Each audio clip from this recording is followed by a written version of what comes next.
All right, gang, welcome back. Another Glendemonium podcast. This is your host, Glenn, and I got a subject for today, and it's called job market. Why does it suck? Now, I know that came off the negative. I'm experimenting with doing some more clickbaity titles. I actually watched a video from Eli the Computer Guy and a couple other folks. They're talking about how it seems that when you want to get clicks, you want to and I know that I'm not really a big fan of this, but I can see why it works. And it's basically you're baiting your people, baiting the viewers to click your video. Oh, sorry about the noise. I'm trying to close a window. I'm just gonna leave it be. Okay. I'm gonna try to do this as quick as possible. I want to keep this video short because I had to go to Mickey D's for dinner tonight. My gas isn't on at the new place, so I'm without hot water. So without gas, I can't cook anything, and so I'm kind of making do. But the time being, but anyway, job market. I don't say it sucks. I don't think it sucks. I just say it doesn't like suck. It sucks in general because the way it is to find a job these days is just awful compared to what it was, 5, 10, 15 years ago. I remember, and it's not just, I'm not talking about like low wage, minimum wage jobs. I'm talking about professional jobs that require a college degree or better. Because college used to be that gateway to a higher paying job, or at least that's what they used to tell you. I've been doing a lot of research on this lately, and I'm starting to think that perhaps college was not the gateway that it was touted out to be. As a matter of fact, there are people who graduate college who still can't get jobs because a lot of jobs require job experience. And the colleges will not tell you this because they want you to just throw the money. And I said in a previous video that college is a business. It is in the business to make money. It's not like colleges in the UK or in other parts of the developed world, because the United States is not the only developed country in the entire world. And they want you to believe that, but it's not so true, because there are people who go to college for free. And really, it's an extension of it's just advanced schooling, and since without that debt, it's easier for you to go find work.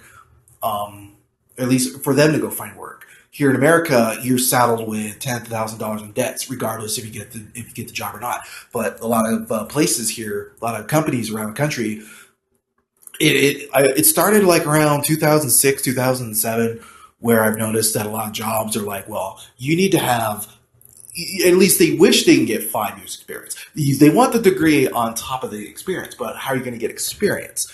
Well, what they do expect is for you to take an internship, aka work for free. But the truth be told, with a lot of internships, it depends on the company, but you don't always learn that much on the job. If you say you've interned during school, you might get a chance. But when you intern during school, you got to intern literally even before you enroll in college at this point, because you're looking at job descriptions that are overbloated by HR personnel who want to get the magical unicorn work for this company, because now a lot of companies got a swell head. These companies out here, they have this like ideas like, well, we only want the best. Like they think they're like Professor Xavier, or not. Actually, no, that's a bad analogy. Xavier's actually a good guy. He takes people in that nobody else wants. No, I'm talking about the companies just get a swell head, and they're like, well, hey, you have to be top of the line. We only accept the best because we're the elite. Look, I get it. Companies want to perform as best as possible, but at the same time, you're not giving that valuable experience. You know what most interns end up doing? They're doing the low wage, minimum wage grunt work that most college grads end up doing anyway when they get the job.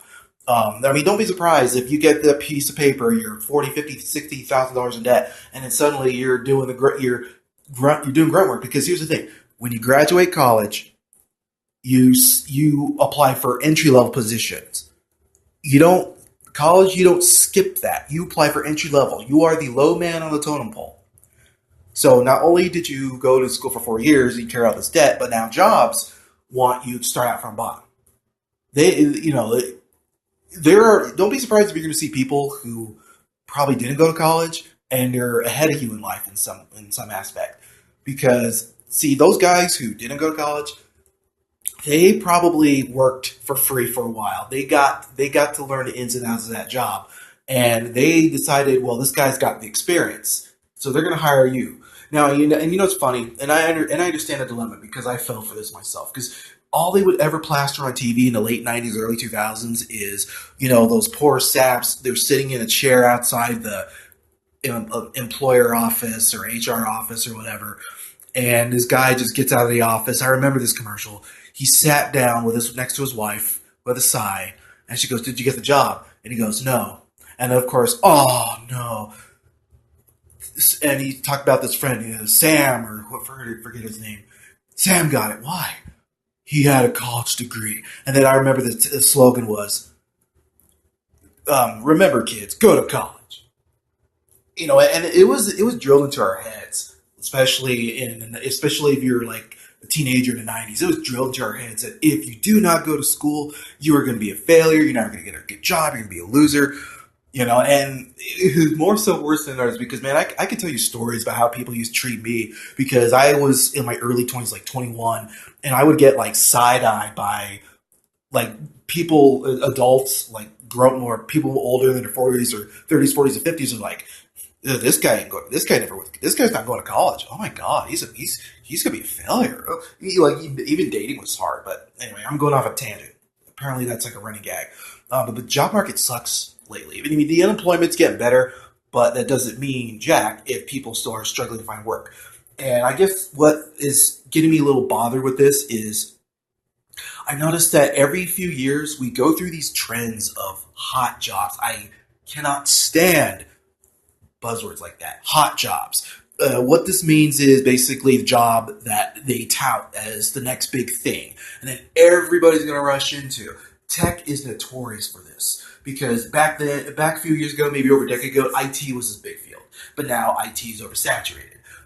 Especially now when they got really lax with the H-1B visas, so there were stories of dudes in California losing their job to these guys or people graduating with systems and information, and they weren't able to find work. And then now you have all these certifications cropping up that you have to be certified in this, in Cisco and Net Plus and Microsoft. And then what happens is you got these incompetent fools in HR who say, okay, well, you must be Microsoft certified. You must be Cisco certified. You must be CNET, A plus. You must be have all these certifications, even though you're only working with like a fraction of that. Because the HR don't know anything about tech. They just kind of go with what the supervisor or the department lead will tell them. So you have these overblown job descriptions. You've probably seen them on Monster or LinkedIn. It's like literally 2 page long of like requirements, and you can guarantee that you're barely going to do a fraction of that. Um, and yet they want somebody with 3 to 5 years experience, entry level. See, that's bullcrap. Entry level should not be 3 to 5 years. Okay, and I know there's probably going to be some guys going to contest and say, well, it's 3 to 5 years is because entry level. No, entry level is at least 1 year or under. It used to be. I mean, I know I'm saying used to be, but it's usually been 1 year under. That's entry level. Entry level is you getting your foot in the door. 3 to 5 years signs that now you have experience. But but a lot of people want to call it an entry level position because a lot of companies have this crazy idea. Well, since now there's a glut of college graduates, that okay, now we want somebody with experience, but we're going to pay you entry level pay. But if you have 3 years experience, well, you're still going to get entry level pay because it's entry level. And I don't agree with that. It's stupid and it's a waste of people's time. And basically, those are the kind of jobs where you work there for maybe 1 or 2 years if you can make it. You pay your dues and you take an offer somewhere else that will probably pay more. Um, but I think I'm noticing a trend with it. It's not just tech, but a lot of jobs they want 3 to 5 years. Now they're trying to change it where 3 to 5 years is entry level. And that's bogus. That is completely utterly bogus, and it's the fault of the companies who are trying to take advantage of a very very tense situation among college graduates struggling to find work. And another thing that's actually pissed me off, I'm going back to tech here, is now we're seeing a glut of entry level programmers. you've probably heard of all these development boot camps that are just starting to crop up. I'm gonna tell you a story. You want to know what the last hot job was? Game design. Oh, you probably seen it on TV. You got what was that infamous commercial where it showed these two dudes sitting on a couch just playing a video game, and they're talking about let's add a cool sound effect, and he played this cheap little boop, boop, boop, boop, boop, boop sound effect. Try to make it sound like this is the easiest job in the world. It's a hot new job for young slackers who don't want to work, but they want to follow their passion. By the way, kids or anybody who's looking at a job, whenever somebody says passion, you have to be passionate for your job. Take that as a red flag because usually a company wants somebody to work crazy amount of hours for the sake of their company. They don't give a crap about you. They're going to give you as little pay as possible with probably meager benefits, hardly any vacation time, and especially if you have a family. God help you if you have a family. When somebody demands you to have passion, it's nice to be passionate about your work, but if you're passionate to the point where you're killing yourself, you want to find another place to work.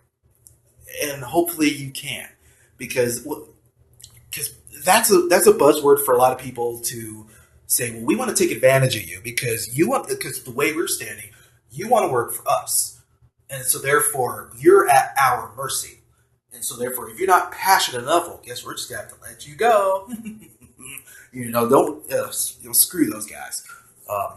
And I know this is probably different compared to what I began with my college videos. I'm saying sometimes college is appropriate depending on the position because I know there are fields that the degree is literally the barrier to entry, but at the same time, the job market out there, so well, since there's all these graduates, we have our pick of the litter. Now we want somebody with experience. We don't want just anybody who's out of school. If you didn't get an internship, well, that seems to be the MO of a lot of companies here.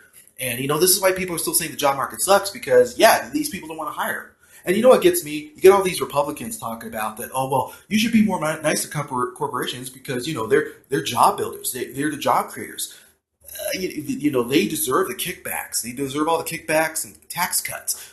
Well, I don't disagree with that. However, the companies who are getting those kickbacks and those tax breaks, they're not using it for what it was intended for. Because there is an agreement with a lot of businesses that if you have a tax break, that means it gives you incentive to hire more employees. That way, if you hire more employees, it's the employees who get to pay the most taxes. When you think, it's simple economics. That's why do you think the poor is the ones paying a chunk of the taxes? Because there's way more of the poor. There's way more of the lower middle class than there is of people who run businesses. Because in reality, if people run businesses and have to pay the same amount of taxes as everybody else, they're not going to last very long. This is something I'm sad to admit that it took me this long to figure it out because, look, I grew up in the 90s with that whole slacker attitude that's like, down with the corporation, and not really getting a full understanding of why the tax breaks, why they would get tax breaks. I never really read into that. And I still feel I've still scratched the surface. There's so much more that I've been learning, and I'm like, oh my gosh, okay, I'm starting to get it. But at the same time, I'm angry because there are companies out there who are getting these kickbacks and these tax breaks, and they're not doing what was intended of them. They're not creating more jobs. Instead, businesses are using it to they're trimming even more fat. So the people higher up, the business owners, can take more profit. So you got these business owners who are taking advantage of the government, and this is why you got Democrats screaming, cut taxes for the rich, cut taxes, because they're not using what it's intended for. There's not saying all companies are like that, but there are a lot of them that do, because somebody's going to give themselves a 200K raise because they don't have to pay as much taxes, and they don't even have to hire any more people. They're gonna let that company run on a skeleton crew. A skeleton crew. What a skeleton crew is basically the minimum amount of people needed for a job. So you got these people who are doing these jobs, probably the work of 2 to 3 people, and they're burnt out. There are people, why do you think anxiety and depression are such a big deal in the workforce? Because these people are being overworked. You might end up in a company. I'm not saying that all companies are like this, but you might end up in a company like the one I'm in right now, where you're doing the job of 2 people, getting paid very little, and you're burnt out and you can't take a vacation because there's nobody to cover for you.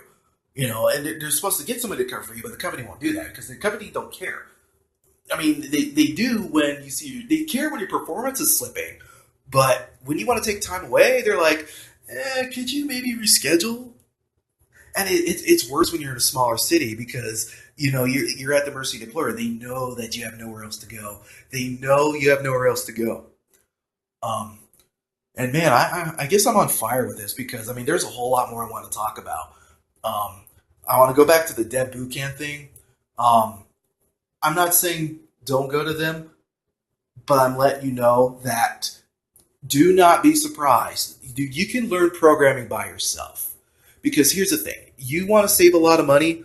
Instead of going to a boot camp, just get some free courses online and get a GitHub account. Open up a GitHub account and build. Just build. Build something with PHP, build something with Python, build websites. You learn your HTML, CSS, JavaScript, and build a website. Maybe even learn a little WordPress if you want. Build. Because let me tell you, when you build something out of code and put it on that resume, it's going to look a lot better than somebody who just got out of boot camp and he's applying to 100 different jobs and barely getting a bite. But if you spent the months just building something and you can show that off on a portfolio, a digital portfolio, and say, hey, this is what I did. Collaborate. That's another one. Collaborate with other programmers. There's a lot of mileage because that's work experience. That's a lot of mileage. It will go far. I mean, sadly, you can't be a nurse without a license, but you could be a programmer without a degree. Now, there might be some places that say, well, you need a degree of some kind. Well, you know what? That's probably just HR people. And oh god, I don't want to say I hate HR people, but man, it's just that snobbery. I cannot stand that snobbery where you got some stuffy Angela looking. The girl Angela from The Office. That real stuck up Christian girl. HR. When I think of HR, I think of that person. She's going to look at you with her arms crossed, her head tilted, thinking, "You're not passing that without that glossy piece of paper." And she's the one that thinks your cover letter and your cover letter and resume means all the world instead of your skill sets. That's kind of the thing with HR. They're more impressed by how you format your cover letter than what you can actually do for the job. But then you got the guy who wants a developer. He's like kind of waiting in the wings, like, so don't you find me an employee? And this is why you want to trim the fat. Get rid of HR. Oh, actually, man, okay, no, trim the fat with HR. Don't let them be in charge of the screening. Let the actual department heads do that. HR doesn't need to have all that power. If you want to trim the fat, start with that. Start with them. Start with them. I wonder if HR from my work's gonna catch this one. She's like, "How dare you?" I don't care. Speaking of hot jobs again, you know what I think is going to be the next hot job in the next few years? It's digital marketing. Because like right now on the internet, supposedly digital marketing is slowly up and coming. It's this new wonderful world where you don't need a college degree, but you can start making like 40 grand off out of the gate because there's a lot of it's a digital age. A lot of companies need more exposure, and SEO marketing is pretty valuable for that, almost invaluable. And there's already marketing degrees out there, but it's like all outdated stuff. It like college teach outdated material. They never teach you a whole lot of new, and also college adds way too much padding. You don't even need. Honestly, you can learn what you can through like a webinar. Now, of course, there's going to be a lot of shysters out there that's going to charge you an arm and a leg or a good chunk of money for these webinars for stuff that you can easily find on the internet. But you got to dig a little harder because I know when you do a random Google search, it's just going to be a bunch of people selling you stuff. Have you ever noticed that when you like look for something on Google, you're just going to get thrown with a bunch of blogs trying to sell you stuff, ad-rated blogs that'll probably make your antivirus scream or your malware scream at you. But, you got to dig a little harder. Go try to find some forums, or YouTube is probably your best bet if you can wade through all the junk. But I got a feeling that in 5 years, digital marketing is going to be a new hot job because after the glut of entry-level programmers, they're gonna, these colleges are gonna need this new thing to push because remember, college is in the business to make money, and especially the for-profit schools, they want to push something to the eager students who want to be the first, be the first out of the gate with a hot new job and a flashy piece of paper. So you say, that digital marketing is taking off, but people, we can't have these people learning for free. No, we need to make a degree program for that. We're going to add all the general education courses and a bunch of art and fluff courses, and then maybe about 8 or 9 classes that actually deal with it, kind of. And then we're going to slap a degree and an $80,000 price tag and send them off to the real world where they probably be making next to minimum wage anyway. But this is the job market in the United States in a nutshell. Um, I mean, you can make it work, but in my Arizona video, I also heavily advise that if you want a better chance at a better paying job, live in a city. I know there's some people living out in small towns, and I feel you. I'm in a small town myself. See, this is what kind of small town living does to a guy or a girl. You want to stay at home. It's where your friends and family are at, but there are hardly any jobs out there, and the ones that are don't pay very well. You're doing yourself a disservice. I mean, even though when you if you're in the military, you're serving our country, or you've done something else, it seems like a lot of the good paying jobs gravitate toward big city, but at the same time, there's also the cost of living, and then you got to deal with the debt. Oh my gosh, dealing with the debt. And that's another soul crushing thing because what if you lose your job? What if you can't find another job? And you got these collection agencies or well, not collection agencies, but lenders. They give you so much time before they send your bill out of collections, and you just keep adding more money to it. It's a mess. It's a complete utter mess, and I don't know when it's going to end. Some of these for-profit schools either closed or are facing $1 million lawsuits, and the job market don't care because the way the college market and job market, they're not in cahoots or nothing. It's just the college saw a business opportunity and they've seized it at the expense of the government by having the students take out all these loans that they can't pay back all at once or if at all.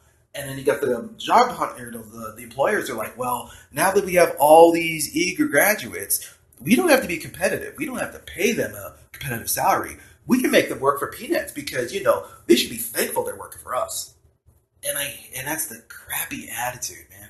And this is why, and of course, to employers, this is why you're dealing with big turnaround.